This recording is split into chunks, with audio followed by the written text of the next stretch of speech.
మన ఇంట్లో వాళ్ళకి మనం దేశానికి ప్రైమ్ మినిస్టర్ అవ్వడం కంటే నెలకి 30,000 జీతం వచ్చే ఉద్యోగం చేస్తేనే మనశ్శాంతిగా ఉంటుంది. అందులోనూ ఆ ఉద్యోగం గవర్నమెంట్‌దై ఉండాలి. లేకపోతే పిల్లనివ్వరు. ఈ బ్రతుకు తెరువు సంగతి పక్కన పెడితే చాలా వరకు మన వాళ్ళు చదువుకు హై ప్రియారిటీ ఇస్తారు. ఎందుకంటే మనం ఏదో అబ్దుల్ కలాం అవుతామని కాదు. ఫలానా చదువు చదివితే ఫలానా ఉద్యోగం వస్తది. ఫలానా ఉద్యోగం చేస్తే మంచి జీతం వస్తది. మంచి జీతం వస్తే మావాడు సంతోషంగా ఉంటాడు. కానీ మనం చదువుకునే చదువు బుర్రకథ చెప్పడానికి కూడా పనికిరాదు. అంటే కాలేజీల్లో కూడా వీళ్ళకి ఏదో నేర్పించాలి అనే కాన్సెప్ట్ ఎక్కడ కనబడదులేండి. అది వేరే విషయం. ఒక్కోసారి జాబ్ కాకుండా మన పర్సనల్ ఇంట్రెస్ట్ చెప్పాలనుకుంటాం. కానీ మనకు చాయిస్‌లుండవు. యాక్సెప్ట్ చేయాల్సిందే. ఉద్యోగం చేస్తూ ఇంకా ఏమైనా సాధిద్దాం అనుకుంటాం.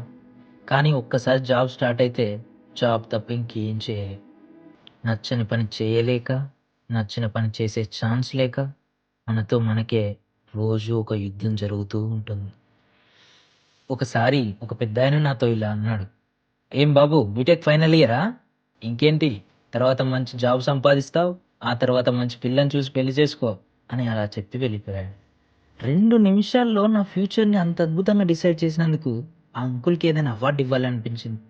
కానీ ఏం చేయలేక చిన్నగా నవ్వుకున్నాను అంతే. ఇంటి పక్కనోళ్ళు ఏమనుకుంటారో, సమాజం ఏమనుకుంటుందో అని భయపడుతూ బతికే బతుకులు మనవి. ఎన్ని బాధలున్నా పూట గడవడానికో, పొట్ట నిండడానికో, కుటుంబం సంతోషంగా ఉండడానికో, లేదా ఎక్కడో మూల ఇంకేదో సాధించాలని బ్రతుకు తెరువు కోసం పరిగెడతాం. ఈ ఆడియో పాడ్కాస్ట్ మీకు నచ్చినట్లయితే లైక్ చేయండి, షేర్ చేయండి.